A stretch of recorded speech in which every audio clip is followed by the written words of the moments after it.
Hi ಎಲ್ರಿಗೂ, ಹೇಗಿದ್ದೀರಾ ಎಲ್ಲರೂ? ಐ ಹೋಪ್ ಚೆನ್ನಾಗಿದ್ದೀರಾ ಅಂತ ಭಾವಿಸ್ತೀನಿ. ಇವತ್ತು ನಾನು ತುಂಬ ರುಚಿಯಾದಂತಹ ಒಂದು ರೆಸಿಪಿನ ನಿಮ್ಮ ಜೊತೆ ಶೇರ್ ಮಾಡ್ತಾಯಿದ್ದೀನಿ. ನಾನು ಮಾಡ್ತಿರೋ ಇವತ್ತಿನ ರೆಸಿಪಿಗೆ ಯಾವುದೇ ತರಕಾರಿಗಳು ಬೇಕಾಗೋದಿಲ್ಲ. ಒಂದು ಕಟ್ಟು ಪಾಲಕ್ ಸೊಪ್ಪು, 2 ಟೊಮೊಟೊ, ಸ್ವಲ್ಪ ಬೇಳೆ ಇದ್ದರೆ ಸಾಕಾಗುತ್ತೆ. ತುಂಬ ಟೇಸ್ಟಿಯಾದಂಥ ಈ ರೆಸಿಪಿನ ಯಾವ ರೀತಿ ರೆಡಿ ಮಾಡೋದು ಅಂತ ನಿಮ್ಮ ಜೊತೆ ಶೇರ್ ಮಾಡ್ತೀನಿ. ಇದನ್ನು ಮಾಡಲಿಕ್ಕೆ ಫಸ್ಟು ಒಂದು ಕುಕ್ಕರ್ನ ಬಿಸಿಗಿಟ್ಟು ಅದರಲ್ಲಿ 1 ಲೋಟ ನೀರು, ಸ್ವಲ್ಪ ಬೇಳೆ, ಹಾಗೆ ಸ್ವಲ್ಪ ಅರಿಶಿನ ಪುಡಿ, 2 ಕಟ್ ಮಾಡಿರೋಂಥ ಈರುಳ್ಳಿ, 2 ಕಟ್ ಮಾಡಿರೋಂತಹ ಟೊಮೊಟೊ, ಇದನ್ನಿಷ್ಟು ಹಾಕಿ ಒಂದು ಸರಿ ಮಿಕ್ಸ್ ಮಾಡೋಣ.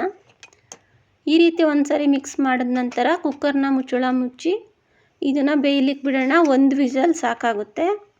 ಬೇಳೆ ಬೇಯ್ತಾ ಇರಲಿ. ಇನ್ನೊಂದು ಕಡೆ ನೋಡಿ, 1 ಕಟ್ಟು ಪಾಲಕ್ ಸೊಪ್ಪನ್ನ ತಗೊಂಡು ಚೆನ್ನಾಗಿ ಕ್ಲೀನ್ ಮಾಡಿಕೊಂಡು ತೊಳೆದು ಇದನ್ನು ಕಟ್ ಮಾಡಿ ಇಟ್ಕೊಂಡಿದ್ದೀನಿ.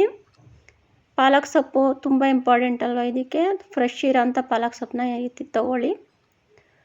ನೆಕ್ಸ್ಟು ಒಗ್ಗರಣೆ ರೆಡಿ ಮಾಡ್ಕೊಳ್ಳಿಕ್ಕೆ ನಾನು ಒಂದು ಕುಟಾಣಿಲಿ ಬೆಳ್ಳುಳ್ಳಿ ಹಾಕ್ಕೊಂಡು ಕುಟ್ಟಿಟ್ಕೊತೀನಿ.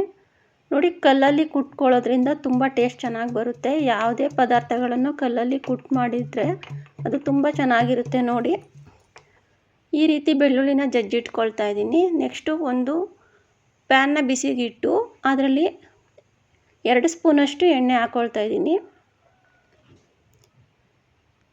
ಎಣ್ಣೆ ಸ್ವಲ್ಪ ಬಿಸಿ ಆಗಲಿ.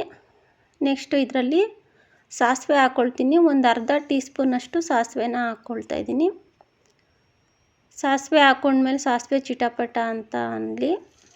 ನೆಕ್ಸ್ಟು ಇದಕ್ಕೆ ಫ್ರೆಶ್ ಕರಿಬೇವನ್ನ ಆ್ಯಡ್ ಮಾಡ್ತಾಯಿದ್ದೀನಿ.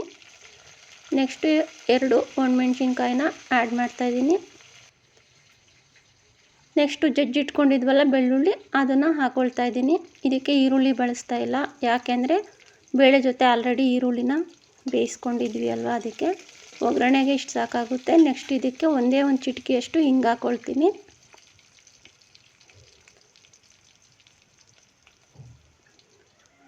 ನೆಕ್ಸ್ಟ್ ಇದಕ್ಕೆ ಕಟ್ ಮಾಡಿ ತೊಳೆದಿಟ್ಕೊಂಡಿರುವಂತಹ ಪಾಲಕ್ ಸೊಪ್ಪನ್ನ ಹಾಕ್ಕೊಳ್ತಾ ಇದ್ದೀನಿ.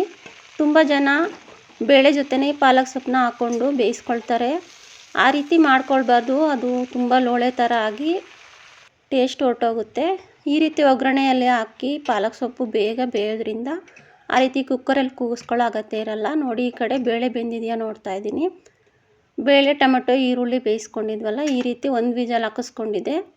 ಇದೆರಡು ಇಷ್ಟೇ ಚೆನ್ನಾಗಿ ಸ್ಮೂತಾಗಿ ಬೆಂದಿರಬೇಕು. ಆಗ ನಾವು ಮಾಡ್ತಿರೋ ರೆಸಿಪಿ ತುಂಬ ಥಿಕ್ನೆಸ್ ಆಗಿ ಟೇಸ್ಟಾಗಿ ಬರುತ್ತೆ. ಬೇಳೆ ನೋಡಿ ಎಷ್ಟು ಚೆನ್ನಾಗಿ. ಇದರಲ್ಲಿ 1 ಲೋಟ ಬಿಸಿನೀರು ಹಾಕಿ 2 ಬೇಳೆ ಮತ್ತು ಬಿಸಿನೀರನ್ನ ಮಿಕ್ಸ್ ಮಾಡಿ ಇಟ್ಕೊಳ್ತೀನಿ.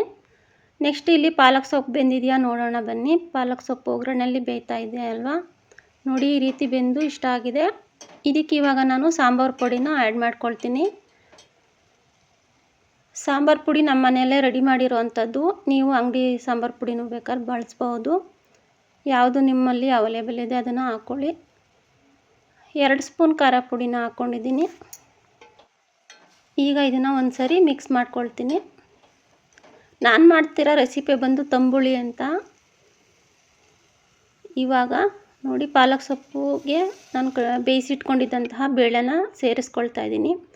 ಇದನ್ನು ಆದಷ್ಟು ಗಟ್ಟಿಯಾಗಿ ಮಾಡ್ಕೊಳ್ಳಿ, ಟೇಸ್ಟ್ ಚೆನ್ನಾಗಿ ಬರುತ್ತೆ. ಹಾಗೆ ಇಡ್ಲಿಗೆ, ದೋಸೆಗೆ, ರೊಟ್ಟಿಗೆ, ಚಪಾತಿಗೆ, ಪೂರಿಗೆ ಮತ್ತು ಅನ್ನಕ್ಕೆ ಎಲ್ಲ ಸೂಪರಾಗಿ ಕಾಂಬಿನೇಷನ್ ಅಂತ ಹೇಳ್ಬೋದು. ಹಾಗಾಗಿ ನಾನು ಇದನ್ನೊಂದು ಸ್ವಲ್ಪ ತಿಕ್ಕಾಗೆ ಮಾಡ್ಕೊಳ್ತಾ ಇದ್ದೀನಿ. ನೋಡಿ ಎಷ್ಟು ಕಲರ್ಫುಲ್ಲಾಗಿ ಕಾಣಿಸ್ತಿದೆ ಅಲ್ವಾ, ಟೇಸ್ಟ್ ಕೂಡ ಅಷ್ಟೇ ಚೆನ್ನಾಗಿ ಬರುತ್ತೆ. ಈಗ ಅದರಲ್ಲಿ 1-2 ಸ್ಪೂನಷ್ಟು ಹುಣಸೆ ರಸನ ಹಾಕ್ಕೊಳ್ತಾ ಇದ್ದೀನಿ. ಹಾಕ್ಕೊಂಡು ಒಂದು ಸರಿ ಮಿಕ್ಸ್ ಮಾಡ್ಕೊಳ್ಳಿ. ಕೊನೆಯದಾಗಿ ಈಗ ರುಚಿಗೆ ತಕ್ಕಷ್ಟು ಉಪ್ಪನ್ನ ಹಾಕ್ಕೊಳ್ತಾ ಇದ್ದೀನಿ. ನಮ್ಮ ಮನೆಯಲ್ಲಿ ಆದಷ್ಟು ಆರ್ಗಾನಿಕ್ ಪದಾರ್ಥಗಳನ್ನು ಬಳಸ್ತಾ ಇರ್ತೀವಿ. ಪದೇ ಪದೇ ವಿಡಿಯೋಗಳಲ್ಲಿ ಹೇಳ್ತಿರ್ತೀನಿ, ನೀವು ಬಳಸಲಿ ಅಂತ, ಆಗ ಆರೋಗ್ಯ ಚೆನ್ನಾಗಿರುತ್ತೆ ಅಂತ. ತಂಬುಳಿ ನೋಡಿ ರೆಡಿನೇ ಆಗೋಯಿತು. ಎಷ್ಟು ಕ್ವಿಕ್ಕಾಗಿ ತಂಬುಳಿ ರೆಡಿ ಮಾಡಿದೆ ಅಂತ. ನೀವು ಕೂಡ ಇದೇ ರೀತಿ ತಂಬುಳಿನ ರೆಡಿ ಮಾಡ್ಕೊಳ್ಳಿ, ವಿಡಿಯೋ ಸ್ಕಿಪ್ ಮಾಡ್ದೇ ನೋಡಿಕೊಂಡು. ನೋಡಿ, ನಾನು ಈ ದಿನ ತಂಬುಳಿನ ಅನ್ನದ ಜೊತೆ ಸರ್ವ್ ಮಾಡ್ತಾಯಿದ್ದೀನಿ. ಮೊದಲೇ ಹೇಳ್ದಂಗೆ ನೀವು ದೋಸೆಗೆ, ಇಡ್ಲಿಗೆ, ಚಪಾತಿಗೆ, ಪೂರಿಗೆ, ರೊಟ್ಟಿಗೆ ಯಾವುದಕ್ಕೆ ಬೇಕಾದರೂ ಇದನ್ನು ಬಳಸ್ಕೊಳ್ಬೋದು. ಟೇಸ್ಟ್ ಅಂತೂ ತುಂಬ ಚೆನ್ನಾಗಿರುತ್ತೆ. ನನಗೂ ಈ ತಂಬುಳಿ ತುಂಬ ಇಷ್ಟ ಆಯಿತು, ನಿಮಗೂ ಕೂಡ ಇಷ್ಟ ಆಗುತ್ತೆ. ಒಂದು ಸರಿ ಮಾಡಿ ಹೇಗೆ ಬಂತು ಅಂತ ನನಗೆ ಕಮೆಂಟ್ ಮಾಡಿ ತಿಳಿಸಿ. ನನ್ನ ಚಾನಲ್ ಆದಷ್ಟು ಸಬ್ಸ್ಕ್ರೈಬ್ ಮಾಡಿಕೊಂಡು ನೋಡಿ. ಇದೇ ರೀತಿ ವಿಡಿಯೋ ಹಾಕ್ತಾ ಇರ್ತೀನಿ. ವಿಡಿಯೋ ನೋಡ್ತಾ ಇರಿ, ಸಪೋರ್ಟ್ ಮಾಡ್ತಾ ಇರಿ. ವಿಡಿಯೋ ನೋಡೋದಕ್ಕೆ ಧನ್ಯವಾದಗಳು. Thank you for all.